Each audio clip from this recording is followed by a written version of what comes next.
नमस्कार दोस्तों, स्वागत है आपका हमारे YouTube चैनल में। आज की इस वीडियो में हम वैशाख मास की कथा अध्याय 22वां का पाठ करेंगे।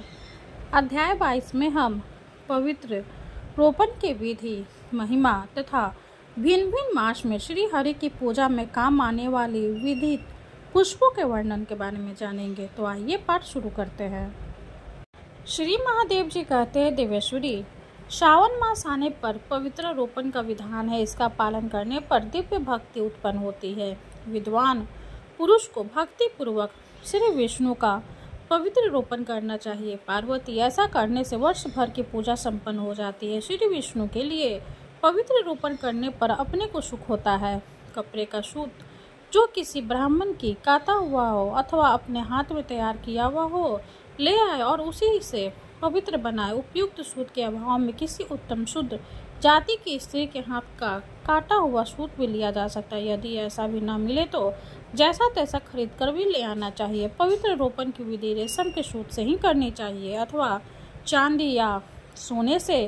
श्री विष्णु देवता के लिए विधि पूर्वक पवित्र बनाना चाहिए। सब धातुओं के अभाव में विद्वान पुरुष को साधारण सूत ग्रहण करना चाहिए। सूत को 3 गुना करके उसे जलने से धोना चाहिए। फिर यदि शिवलिंग के लिए बनाना हो तो उस लिंग के बराबर अथवा किसी प्रतिमा के लिए बनाना हो तो उस प्रतिमा के सिर से लेकर पैर तक का या घुटने तक का या नाभि के बराबर तक का पवित्रक बनाना चाहिए। इसमें पहला उत्तम, दूसरा मध्यम और तीसरा लघु श्रेणी का है। एक साल में जितने दिन हो उतनी संख्या में या उसके आधी संख्या में अथवा 108 की संख्या में सूत ही उस पवित्र कर्म में गांठें लगानी चाहिए। पार्वती, 54 की संख्या में भी गांठें लगाई जा सकती है।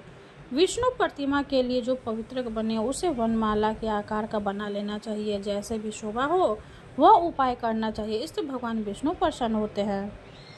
पवित्रक तैयार होने के पश्चात भगवान को अर्पण करना चाहिए। पार्वती, कुबेर के लिए पवित्र रोपण करने की तिथि प्रतिपदा बताई गई है। लक्ष्मी देव के लिए द्वितीया सब तिथियों में उत्तम है, उसके लिए तृतीया बताई गई। और गणेश के लिए चतुर्थी, चंद्रमा के लिए पंचमी, कार्तिकेय के लिए षष्ठी, सूर्य के लिए सप्तमी, दुर्गा के लिए अष्टमी, मातृ वर्ग के लिए नवमी, यमराज के लिए दशमी, अन्य सब देवताओं के लिए एकादशी, लक्ष्मीपति श्री विष्णु के लिए द्वादशी, कामदेव के लिए त्रयोदशी, मेरे लिए चतुर्दशी तथा ब्रह्मा जी के लिए पवित्र से पूजन करने से निमित्त पूर्णिमा तिथि बताई गई है। भिन्न भिन्न देवताओं के लिए पवित्र रोपण की योग्य तिथियां कही गई है। लघु श्रेणी के पवित्रक में 12, मध्यम श्रेणी के पवित्रक में 24 और उत्तम श्रेणी के पवित्रक में 36 ग्रंथियां कम से कम होनी चाहिए। सब पवित्रक को कपूर और केसर अथवा चंदन और हल्दी में रंगकर बांस के नए पात्र में रखना चाहिए और जगह भगवान का पूजन वहाँ उन सबको देवता की भांति स्थापित करना चाहिए। पहले देवता की पूजा करके फिर उन्हें पवित्र को अभिषेक करना चाहिए। पवित्र कर्म में अधिवास हो जाने पर पुनः पूजन करना उचित है। पवित्र को में जो देवता अधिवास करते हैं उनका आगे बताई जाने वाली विधि से संधिनीकरण करना चाहिए। ब्रह्मा, विष्णु और 3 शूद्र देवता हैं तथा क्रिया, पौरुषी, वीरा, अपराजिता, जया, विजया, मुद्रिका, सदाशिवा, मनोमन्य और सर्व तुमुखी, ये 10 ग्रंथियों की अधिष्ठात्री देवियां हैं। इन सबका सूत्र आह्वान करना चाहिए। शास्त्रोक्त विधि से मुद्रा द्वारा आह्वान करें। सबका आह्वान करके संधिनीकरण की क्रिया करें। मुद्रा द्वारा संयुक्ता स्थापित करने का नाम संधिकरण है। पहले रक्षा मुद्रा से संरक्षण करके धेनु मुद्रा के द्वारा 9 अमृत स्वरूप बनाए। फिर सबसे पहले भगवान के आगे कलश का जल लेकर क्ली कृष्णाय इस मंत्र से उन पवित्र का प्रोक्षण करे। तत्पश्चात गंध, धूप, दीप, नैवेद्य और तंबाकू आदि निवेदन करके षोडशोपचार आदि से पवित्र के देवताओं का पूजन करें। फिर उन्हें धूप देकर देवता के सम्मुख हो नमस्कार मुद्रा के द्वारा देवता को अभिमंत्रित करें। उस समय इस मंत्र का उच्चारण करना चाहिए। आमंत्रियो महादेव शार्ध देव्याय गणादिभि मंत्र व लोकपालाश्च सहित परिचार के आगच्छ भगवान विष्णु विद्ये संप्रुत है देवे पास्त पूजनम कुर्म शांधियम नित्यम कुरु। तदंतर वह गंध और पवित्र भगवान राघव के अथवा श्री विष्णु के चरणों के समीप रख दे। फिर प्रातः काल नित्य कर्म करके पुण्य आए और स्वस्थ वाचन कराए तथा भगवान की जय जयकारे के साथ घंटा आदि बाजी और तुरही आदि बजाते हुए पवित्रों का उच्चारण पूजन करें। ओम वासुदेवाय विद्ये विष्णुदेवाय धीमति तत्रो देवा प्रचोदयाता। श्री वासुदेव का तत्व जानने के लिए हम ज्ञान प्राप्त करते हैं, श्री विष्णुदेव के लिए ध्यान करते हैं। वे देव विष्णु हमारी बुद्धि को प्रेरित करें। इस मंत्र से अथवा देवता के नाम मंत्र से पवित्र अर्पण करना चाहिए। इसके बाद भगवान विष्णु की महापूजा करें, जिससे सबके आत्मा श्री विष्णु प्रसन्न होते। चारों ओर विधि पूर्वक दीपमाला जलाकर रखें। भय, भोज, छिलेह और चोष्ट ये 4 प्रकार के अन्न नैवेद्य के लिए प्रस्तुत करें। पूरे पूजित पवित्र भगवान को अर्पण कर दे। फिर विशेष भक्ति के साथ श्री गुरु की पूजा करें। गुरु महान देवता है, उन्हें वस्त्र और अलंकार आदि अर्पण करके विधि पूर्वक पूजन करना उचित है। गुरु पूजन के पश्चात पवित्र धारण करें। इसके बाद वहाँ जो वैष्णव उपस्थित हो उन्हें तांबूल आदि देकर अग्नि को प्रभाति अर्पण करें। अंत में लक्ष्मी निवास भगवान श्री कृष्ण को कर्म समर्पित करें। महीनम क्रियाहीनम भक्तिहीन तू केशव यत पूज्यम मया सम्यक संपूर्ण या तू में ध्रुवम। हे केशव, मैंने मंत्र, क्रिया और भक्ति के बिना जो पूजन किया हो यह भी निश्चय ही परिपूर्ण हो जाए। तदंतर देवता का विसर्जन करके वैष्णव ब्राह्मण तथा इष्ट बंधुओं के साथ स्वयं भी शुद्ध अन्न भोजन करे जो उत्तम। द्विज इस दिव्य पूजन के प्रसंग को सुनते हुए सब पापों से मुक्त हो भगवान विष्णु के परम पद को प्राप्त होते हैं। इस प्रकार पवित्र रोपण करने पर इस पृथ्वी पर जितने विधान और नियम किए जाते हैं वे सब परिपूर्ण होते हैं। पवित्र रोपण विधान उत्सव का सम्राट है। इससे ब्रह्म हत्या भी शुद्ध हो जाता है। इसमें तनिक भी अथवा विचार नहीं करना चाहिए। गिरिराज कुमारी, मैंने जो कुछ कहा है वो सत्य है, सत्य है, सत्य है। पवित्र रोपण में जो पुण्य है वही उसके दर्शन में भी है।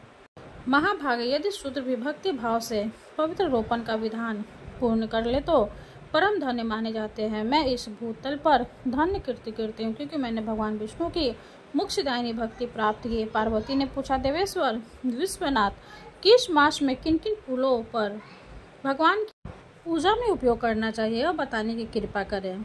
श्री महादेव जी बोले, चैत्र मास में चंपा और चमेली के फूलों से कलेश हरि के सबका प्रयत्न पूर्वक पूजन करना चाहिए। दौना, कटसैया और वरुण वृक्ष के फूलों से भी जगत के स्वामी सर्वेश्वर श्री विष्णु का पूजन किया जा सकता है। मनुष्य एकाग्रचित होकर लाल या और किसी रंग के सुंदर कमल पुष्पों द्वारा चैत्र मास में श्री हरि का पूजन करें।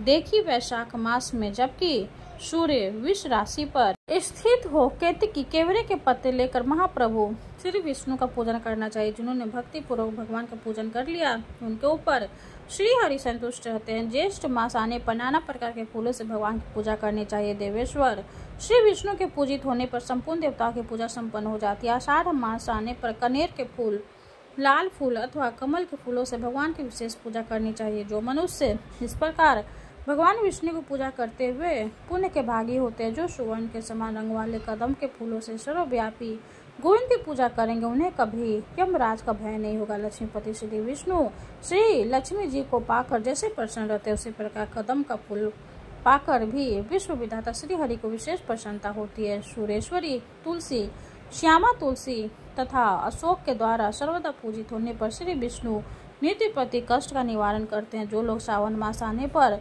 अलसी का फूल लेकर अथवा दुर्वादल के द्वारा श्री जनार्दन की पूजा करते हैं, उन्हें भगवान प्रलय काल तक मनोवांछित भोग प्रदान करते रहते हैं। पार्वती भादो के महीने में चंपा, श्वेत पुष्प, रक्त सिंदूर तथा कहार के पुष्पों से पूजन करके मनुष्य सब मनोकामनाओं का फल प्राप्त कर लेता है। आश्विन के शुभ मास में जूही, चमेली तथा नाना प्रकार के शुभ पुष्पों द्वारा प्रयत्न पूर्वक भक्ति के साथ सदा श्री हरि का पूजन करना चाहिए। जो कमल के फूल ले आकर श्री जनार्दन की पूजा करते हैं वह मानव इस पृथ्वी पर धर्म, अर्थ, काम और मोक्ष चारों पदार्थ प्राप्त कर लेते हैं। कार्तिक मास आने पर परमेश्वर श्री विष्णु की पूजा करनी चाहिए। उस समय ऋतु के अनुकूल जितने भी पुष्प उपलब्ध हुए सभी श्री माधव को अर्पण करने चाहिए। तिल और तिल के भी फूल चढ़ाए जाइए अथवा उन्हीं के द्वारा पूजन करें। उनके द्वारा देश्वर के पूजित होने पर मनुष्य अच्छे फल का भागी होता है। जो लोग कार्तिक में छितवन, मौलसिरी तथा चंपा के फूलों से श्री जनार्दन की पूजा करते हुए मनुष्य नहीं देवता हैं। मार्गशीर्ष मास में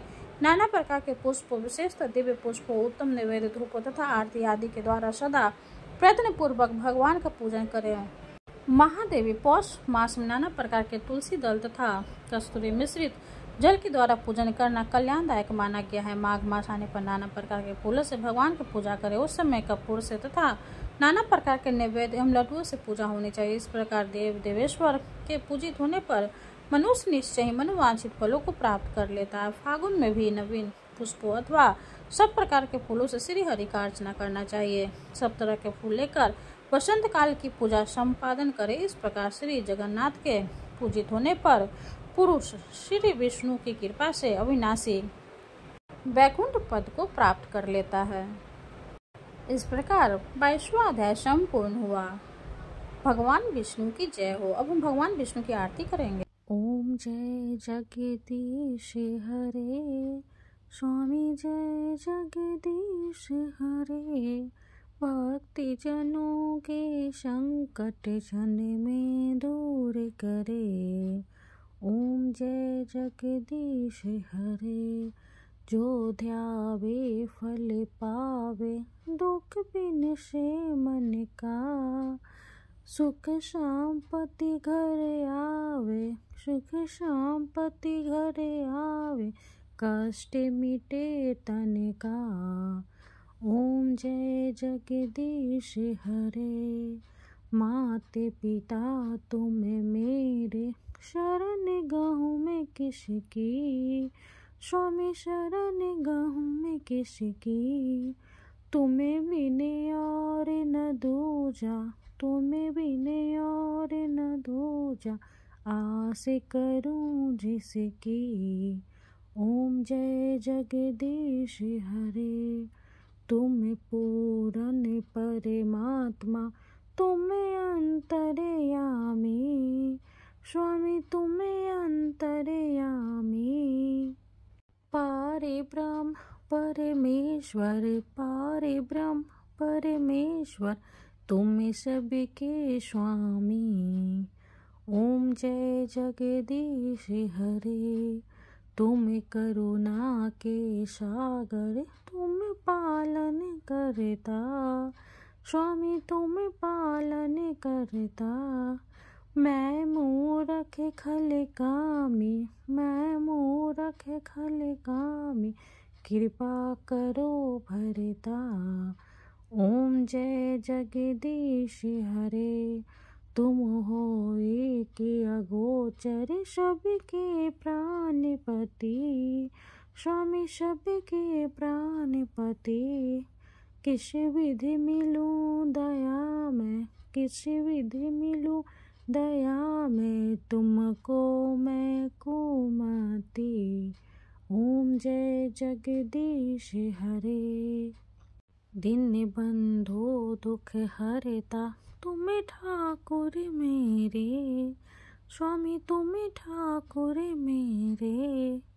अपने हाथ उठाओ, अपने हाथ उठाओ, द्वार पर तेरे। ओम जय जगदीश हरे, विषय विकार मिटाओ, पाप हरो देवा, स्वामी पाप हरो देवा। श्रद्धा भक्ति बढ़ाओ, श्रद्धा भक्ति बढ़ाओ, संतन की सेवा। ओम जय जगदीश हरे, तन मन धन और संपत्ति सब कुछ है तेरा, स्वामी सब कुछ है तेरा। तेरा तुझको अर्पण, तेरा तुझको अर्पण, क्या लागे मेरा। ओम जय जगदीश हरे, जगदीश्वर जी की आरती जो कोई नर गावे, स्वामी जो कोई नर गावे। कहते शिवानंद स्वामी, भजते शिवानंद स्वामी, मन वांछित फल पावे। ओम जय जगदीश हरे। विष्णु भगवान की जय हो। वीडियो अगर अच्छी लगे तो लाइक कर दे, चैनल को सब्सक्राइब कर दे। धन्यवाद।